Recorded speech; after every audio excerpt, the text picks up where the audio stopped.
This garment that I'm wearing now might be the worst fitting garment that you've ever seen me wear on the channel. And that's because today's video is all about toiles. So let's get into it.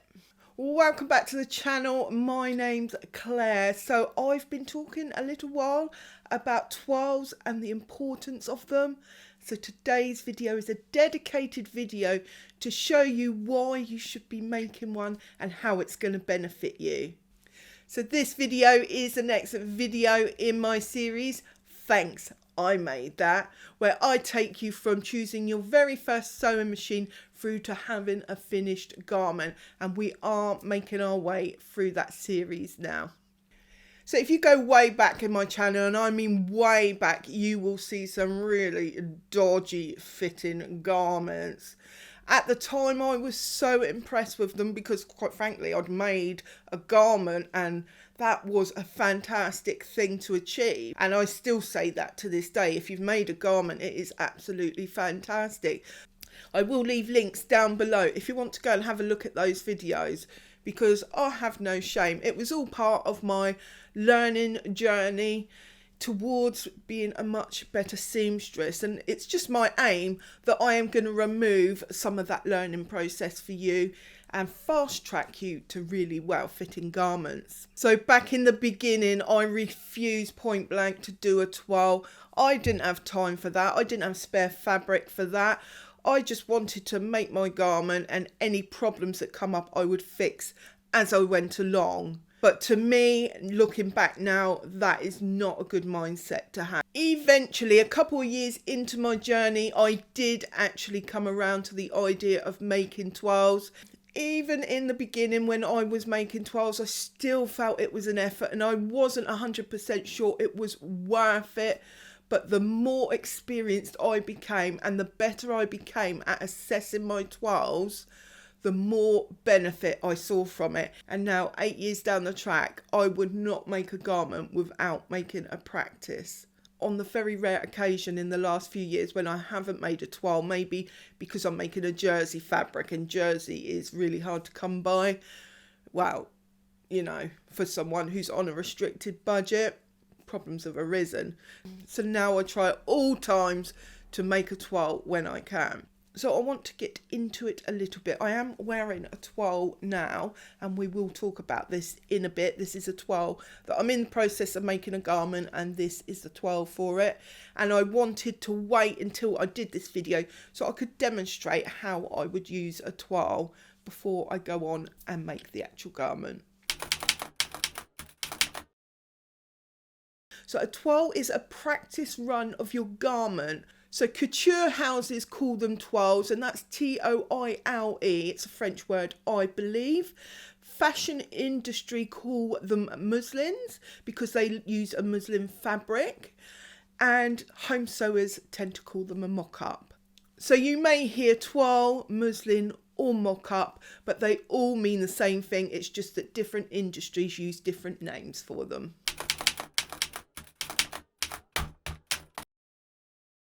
So in the past, couture houses would make a toile for a client to ensure they got the fit right. And this worked particularly well when they were creating garments for people long distance.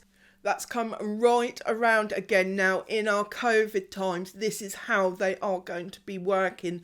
They will make a mock-up, they will send it to the client will assess it, send it back, and then further changes can be made. So in the garment sewing industry, such as designers, they will use mock-ups in order to drape. So some designers create their designs by draping on a dummy, and this can be particularly helpful. I know if home sewers have a dummy that is their exact measurements, it can be really beneficial to just drape on the dummy, because that removes a whole level of work later down the line because it will already be perfectly fitting.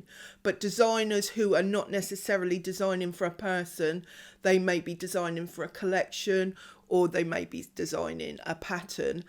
They would possibly drape on a dummy with muslin fabric, or they would flat design, so they would draw out their design on paper and then create a pattern.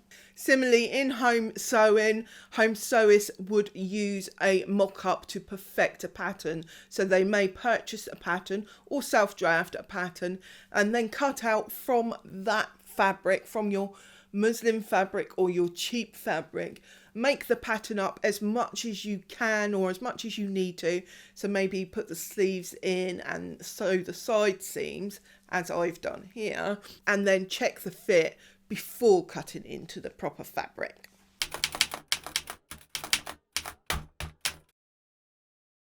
Traditionally, muslin fabric was used, and I have dabbled in that, but it's not my preferred fabric to use. Basically, I just use cheap fabric. Here's an example of some fabric that I do use. This is for when I'm making a woven toile. So I've just got some cheap cotton here. I actually had this cotton left over from when I used to run my fabric shop years ago, and I'm still getting through it now, but I just literally paid £1 a metre for this. It's got little flamingos on it, in case you're wondering. But I just cut this off and use this to make my toiles, as you would have seen in my previous videos. That works perfectly if you are making a woven garment. Well, for me, it needs to be cheap enough that it's not going to matter if I discard it after I've made the toile. You can also do toiles that are finished garments that you do wear, and that's always an option, but I don't very often do that. So the design doesn't matter. You want the fabric to be the same weight and consistency of your final fabric. So if I'm sewing a mid-weight cotton for my final fabric, then I'll want a mid-weight cotton for my practice run as well. Most of the time I just use cheap fabric that I've got to hand, and sometimes I might want to make a coat, but I've only got like lightweight cotton. I will still use that lightweight cotton because it's just giving me a general idea of fit. Unless you want to know specifically what the drape will be like, if you need to know that, then you do need to use the exact same fabric, but otherwise use what you've got. If you're making a knit toile, then it is more important that you use the exact same fabric. Saying that, I've broken my own rules here, but we'll talk about that in a minute. So say your final fabric is a 4-way 50% stretch with say 2% spandex, then you will want that in your practice run. And what some people do is they just buy a little bit extra when they're buying their fabric. I don't tend to do that because jersey fabric can be quite expensive, so I use what I got.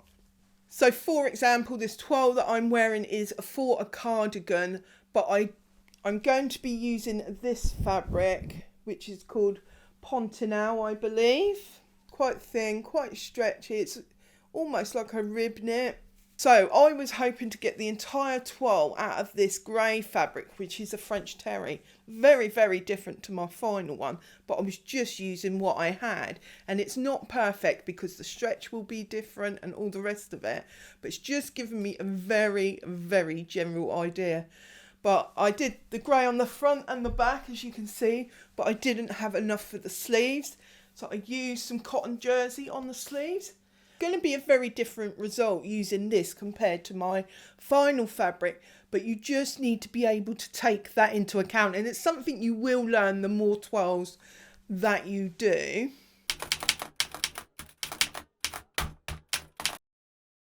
In the first instance, I use fabric that I have to hand, either really cheap fabric like that roll I showed you, or fabric that I just know I'm not going to use anymore. Also leftover fabrics. You might get the sleeve of one fabric and the front of another fabric, as I've done here. You can also go into your local fabric shop and look for cheap fabric.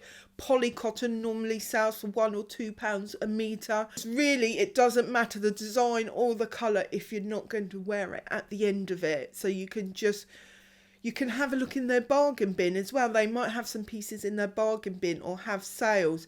Similarly, online, look for sales. Online shops are always doing sales. Go on their social media. They'll probably have discount codes there. Otherwise, you can just go to your thrift shop and pick up some old bed sheets. Or maybe you've got a duvet cover at home that you no longer use, and you could cut that up and use it. In terms of knit fabrics, it is just looking for bargain fabric, basically. And if you've got any large bits left over from previous projects, keep them and do as I've done here. So before you do that, you're obviously going to put your pattern together or cut your pattern pieces out, whichever way you do it.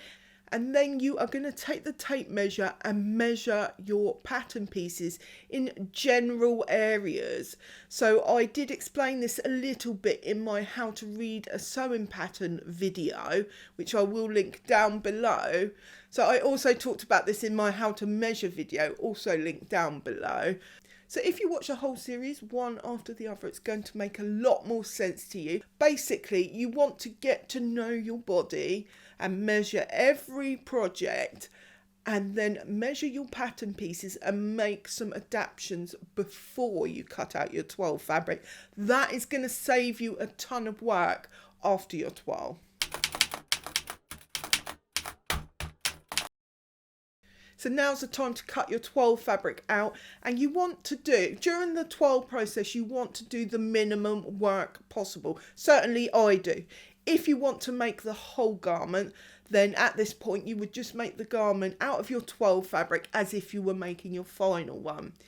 But for most of us, we will just be making a 12 to assess the fit. And so you do want the minimum amount of work. So for me, that generally means just doing the bodice and not the skirt if I'm doing a dress. If I'm doing trousers or pants, then I would obviously make the whole thing up. That will give me the information that I need. So once you have cut out your fabric, it's time to sew it together. Now you just again want to do the bare minimum here. So in the case of this toile, I have attached the shoulder seams, I attached the sleeve flat, and then I sewed up the side seams. And that's literally all I've done. So I've got a shell of a garment here. If you are making a whole garment up with the aims of wearing your toile, then you do want to sew with a basting stitch in case you want to make any adaptations. And that's good advice for even doing this kind of toile, is to sew with a basting stitch. And in the mood of only doing the minimum, you can get away with only putting one sleeve in if you want to. I like to do both sleeves because I think it gives me a better balance and I can see how it's going to look. Because if you're not going to put the second sleeve in, then this whole front is not going to lay correctly. And I just think it gives me a better idea. Some things you want to look at when you are assessing your toile. So you've made it as far as you're going to make it. You've put it on like I have, and you're going to look in the mirror. You're going to look to see how it's hanging. Is there any areas that are too tight? Are the seams sitting in the right place? Can you see any drag lines? Can you see any excess fabric? If you've made the whole garment, is it as long as you want it to be? And what is the balance like? You want both sides to be equal. You want your side seams to be sitting on the side where they should be, down the middle of your side, down your middle of your side there.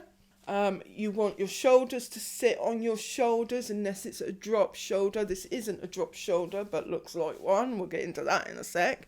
And just basically look at it and ask yourself, are you happy with how it looks? And you have to bear in mind, if you're not finishing it, like for example, I haven't got my band on the here. There will be a band. So even though it doesn't actually quite meet in the middle, it will do once I've got the belt on. So I can take that into account. I've got a pen to mark my fabric.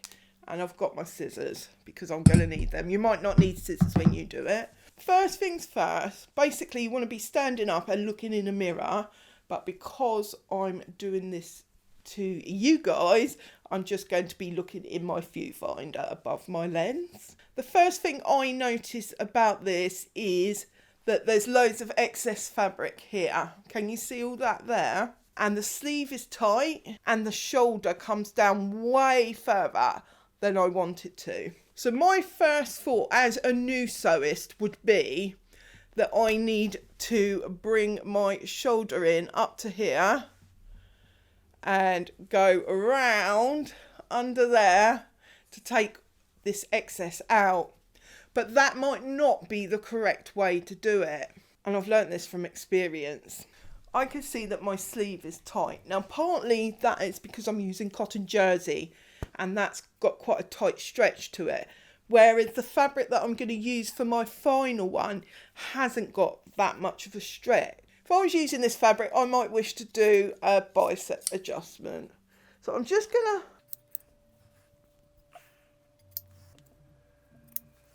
I've cut a hole there, and that's just mimicking a full bicep adjustment, as I showed you in my video last week, or the other week. And as you can see already, my seam has come up almost all of the way. If you can see there, I have to put my glasses on so I can see.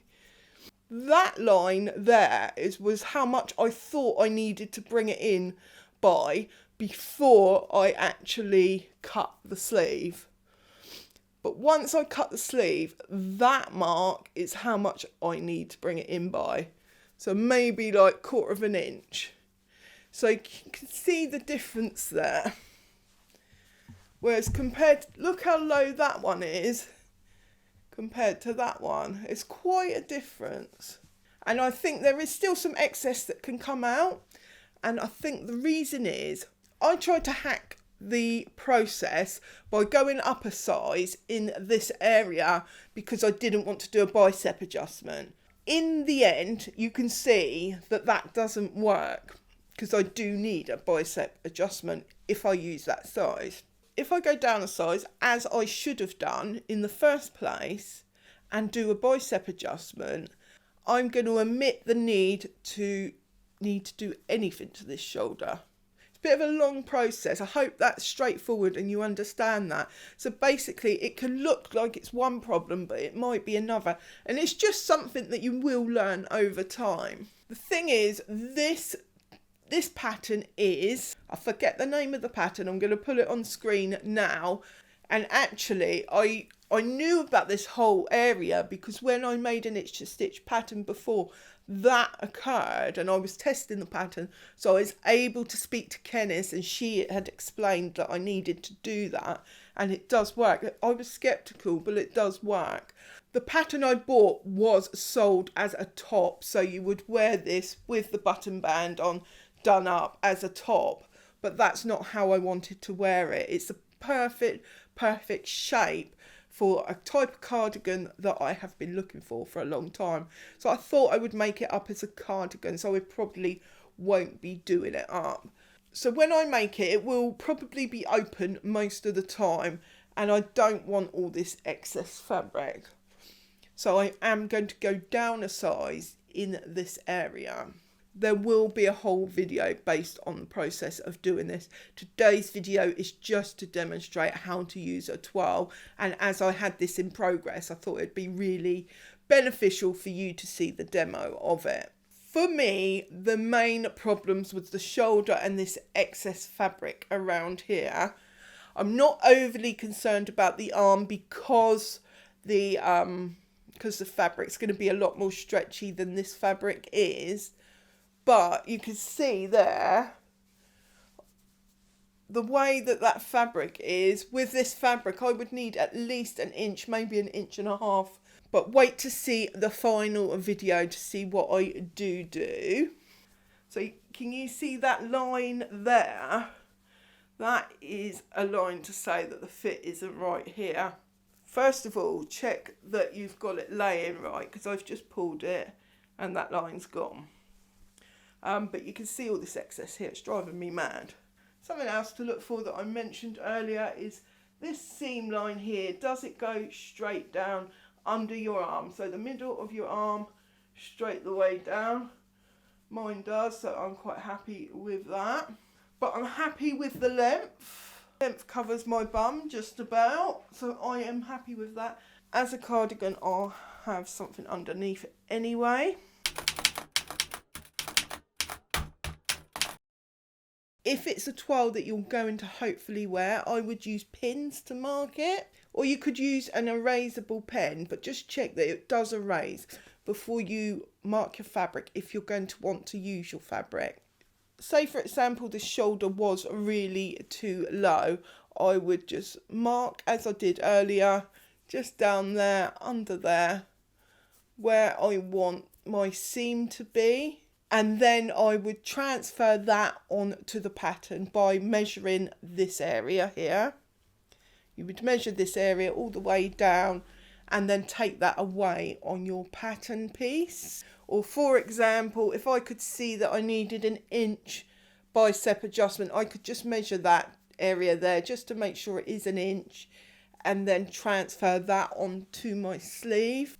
So say for example the apex on the pattern was up here, but my apex is here, I would measure the difference between that and make the adjustment on the pattern.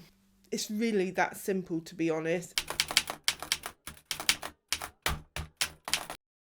So one question I get a lot when I talk about toiles is, what do you do with the fabric afterwards? It seems like such a waste of fabric. So first off, I don't see it as a waste of fabric because this is helping me get a really good fit on the fashion fabric that I may have spent quite a lot of money on.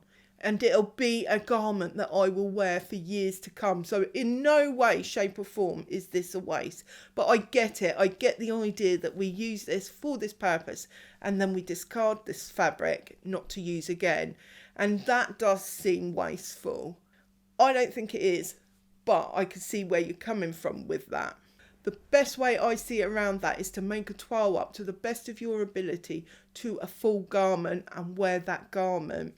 Certainly if I'm making a knit t-shirt, for example, and I'm doing a toile, I will wear that knit t-shirt to bed. So I've got about 4 or 5 t-shirts that I will only wear to bed because they're not that well fitting, but no one cares when I'm asleep.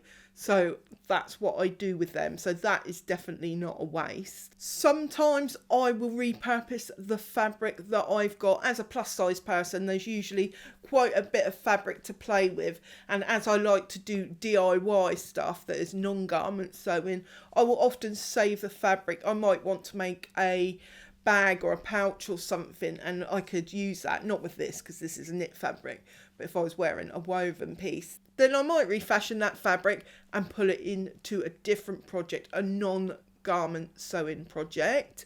What I usually do though is recycle my scraps. So my local council every couple of weeks will pick up the recycling. If you put a bag of textiles out, they will take it, recycle it into uses further away.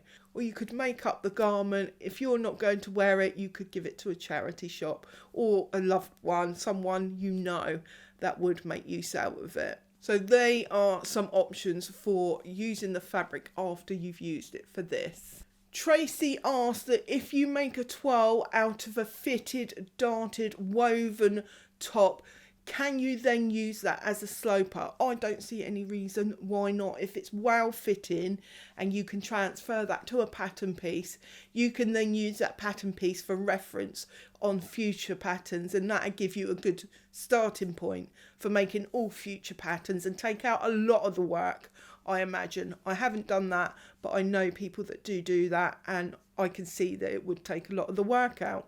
So it was my aim that this video was super useful to you. I do hope that's the case. Do leave me a comment down below. Let me know your thoughts, any questions you've got. I'll do my best to get back to you. If you like this video and you'd like to see more like it, do hit that subscribe button down below. Give me a like, as the algorithm absolutely loves that, and so do I. And if you got extra benefit from this, I'd really appreciate it if you bought me a coffee. to show your support. Until next time, happy sewing. Bye for now.